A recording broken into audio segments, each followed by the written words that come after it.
As Egypt looks to intensify its mediation efforts between Hamas and Fatah, the Hamas leadership heads to Cairo. There's a deadline for an agreement, but tensions increasing between the factions, raising the issue of the Palestinians perhaps wasting the opportunity of a favourable US position. What chance for reconciliation? Hamas, Fatah, and the search for Palestinian peace. This is Inside Story.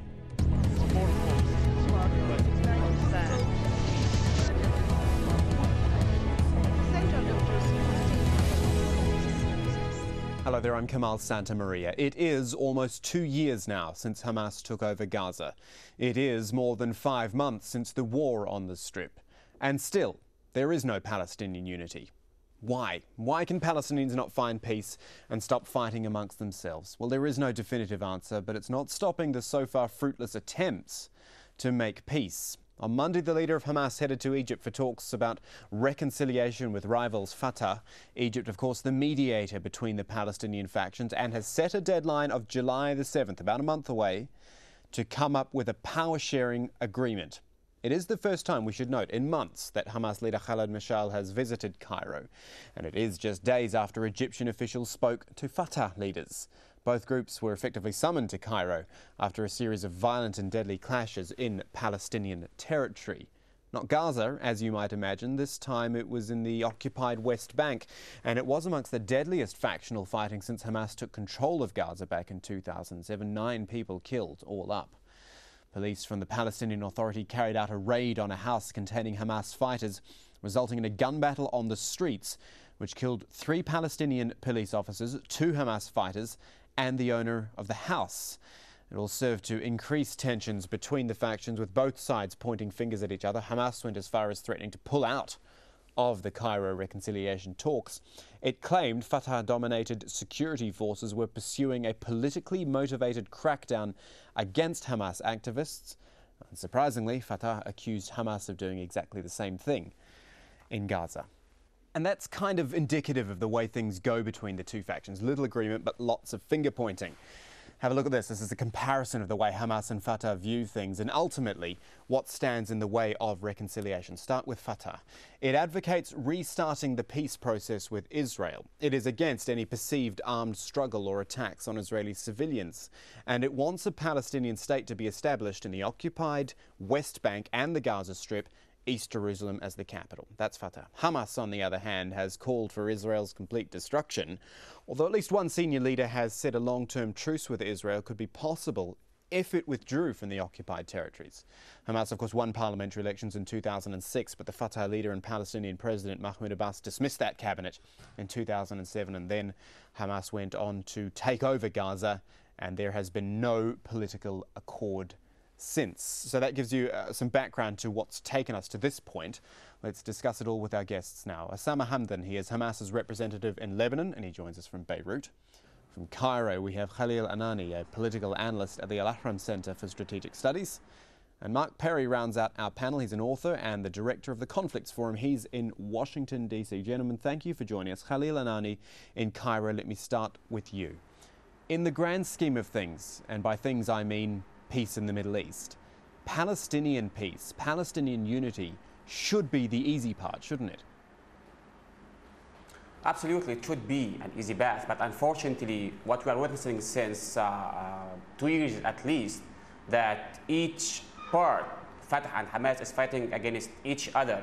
And of course, it's some kind of useless confrontation. I would say that Egypt right now is trying to benefit from the current positive atmosphere after Obama's speech in Cairo last week, and try to build on this speech, not only on this speech, but on the American shift on the Arab-Israeli conflict. And I think the situation in Egypt is based on 3 elements. The first one, that Egypt is thinking that the United States right now is willing to restore its role in this conflict from a neutral perspective, not as a partner such as what Bush administration did in the last 8 years.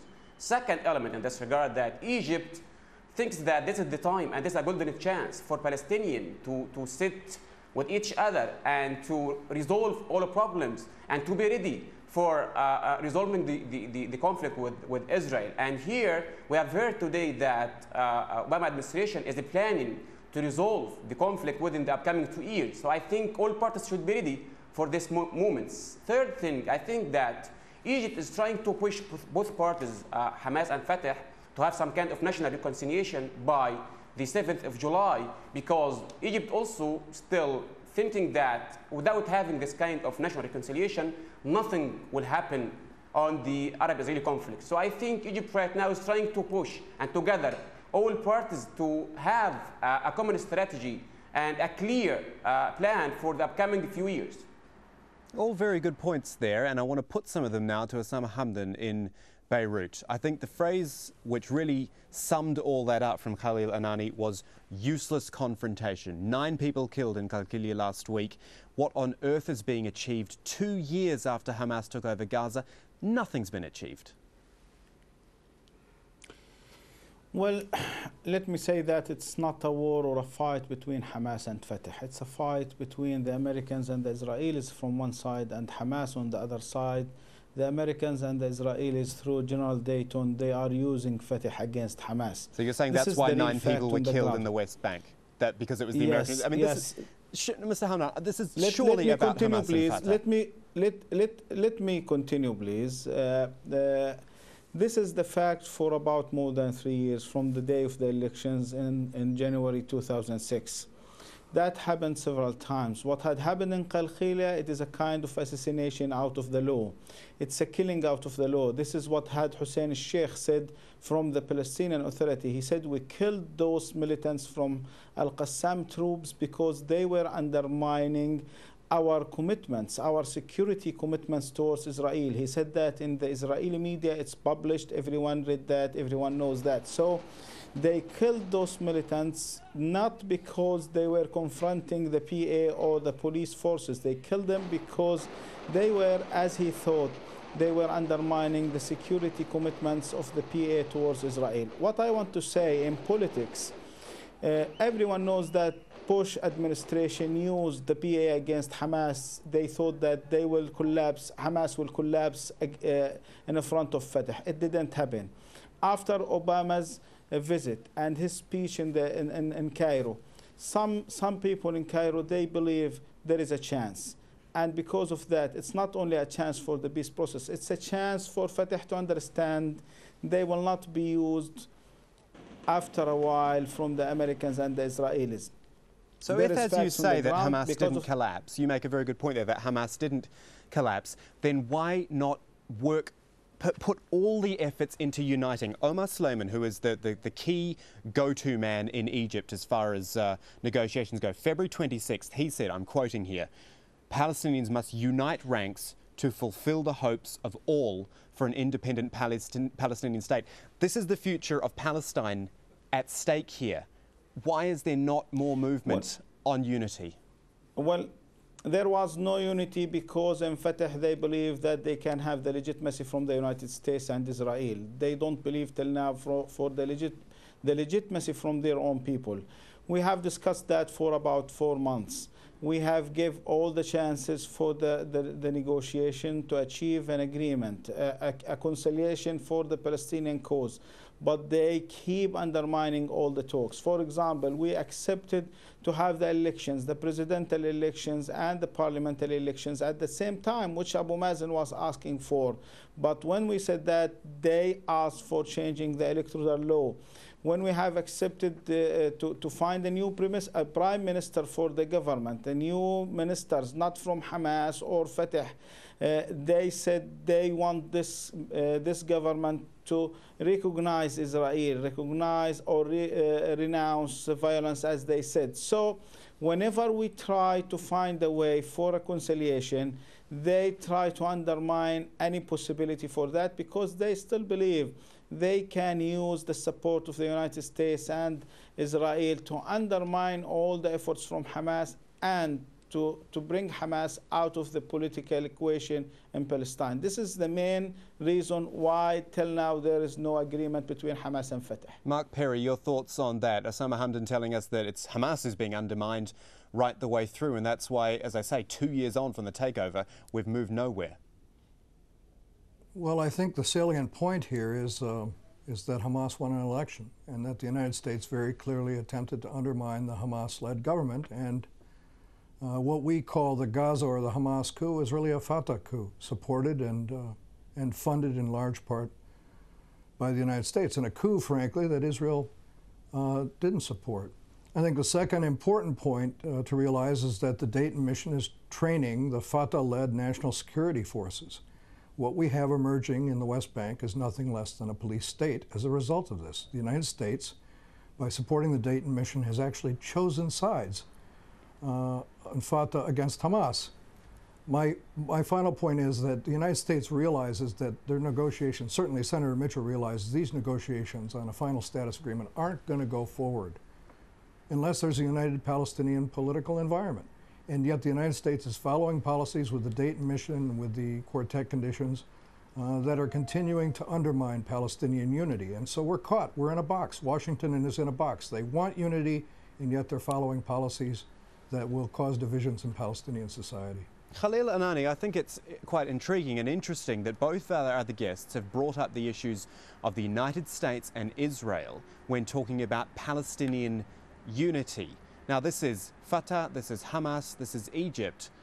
Why should those other forces be brought up in this manner? Surely it is about these two factions sorting their own backyard out and then taking themselves to the international community in Israel and the United States.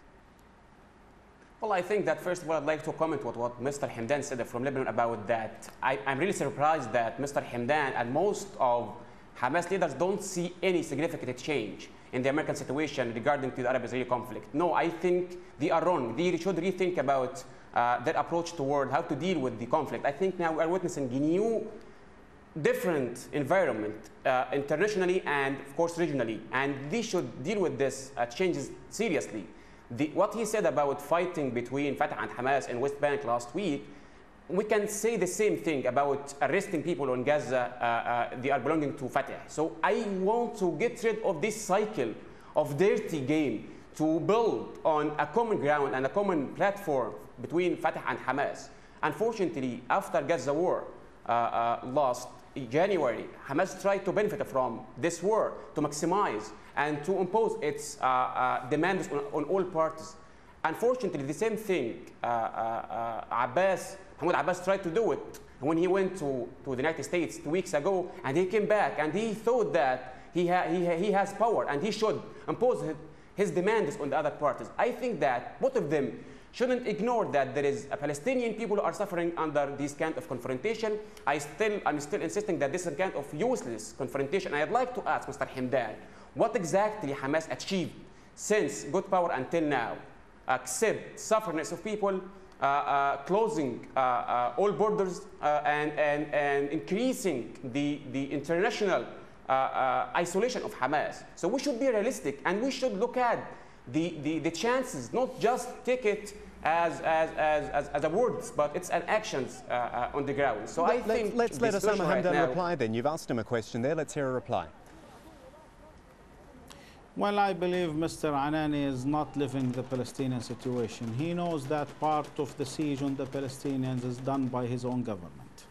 And he is not doing anything to lift the siege on the Palestinians. He's talking about the sufferness of the Palestinians who were bombed by the Israelis for 22 days in Gaza, and he had done nothing against Israel. He claims that the Palestinians are the cause of the problem, rejecting the fact that the Israelis are equipping the police forces in West Bank, rejecting the fact that the Americans are supplying those forces just to kill the Palestinians. He's talking about arresting some people who are working for the Israelis and taking them according to the law, taking them to the courts, comparing that with killing the people in the street by the approval and the authorization from General Keith Dayton and the Israeli security forces. He is not comparing the facts in a right way. He's trying to mix the facts with some ideas and some minds in this region that there is no place for the resistance. The Palestinians have negotiated the Israelis for 17 years. What is the result? Building new settlements, taking over all the Palestinian I'm sorry, lands, I'm not saying that, Mr. Hamdan. Excuse me. Excuse me. I'm sorry. Excuse me. Don't saying cut that. my words. I'm not saying that. I heard that. I heard that. Answer the question. I heard that you to the end. Please. You will continue to resist. Please. To what extent? To the last person in Gaza? What is your platform? What is your project? Well, this shows the people how you can express your ideas.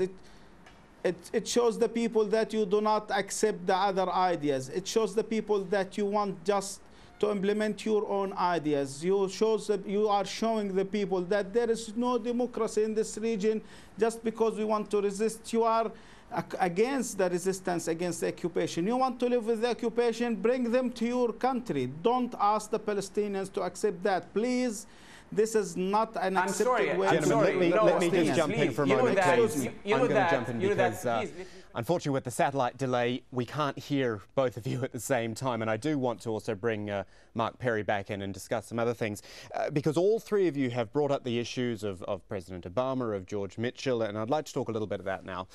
Things like freezing settlement activity and a time frame for final talks. These are without doubt the two thorniest issues on the table amid these rising tensions, as some of you have brought up, between George Mitchell, who's Obama's envoy to the Middle East, and Israeli officials. Now, Mitchell is carrying clear instructions from President Obama. He insists on a total freeze of settlement construction. But Israel is playing hardball, in fact doubling housing unit construction and planning of over 75,000 new ones, arguing this is natural demographic growth. Now, the US want talks between Palestinians and Israelis to start immediately, but the Palestinians are adamant they won't go back to the table unless Israel stops its land grab in the West Bank and endorses the two-state solution. Mark Perry, as I said, I'd like to bring you back into the conversation. Now, it looks like, at least on the surface, that this could be a golden opportunity missed by the Palestinians. You've got probably the strongest US language of recent times, and disunity, among other things, is preventing the Palestinians from, if I can use this phrase, capitalizing on it. Well, I think there is some truth in that. I am convinced that the Obama administration is very serious about stopping settlement construction of all kinds everywhere. I'm convinced that Senator Mitchell and President Obama are absolutely serious about working for a final status agreement within 2 years. I'm convinced that President Obama will pressure Israel and will not back down on this. So it is a golden opportunity. On the other hand, we have to remember that these talks in Cairo are being hosted by Egypt, a friend of this administration. We can't act as if Egypt is neutral in this. They're not neutral. They're going to be conferring with the Americans on these reconciliation talks, and we have seen from the previous discussion between my two colleagues on this program how deep the divisions go between Hamas and Egypt. And I have to wonder whether these talks will succeed with Egypt as the mediator.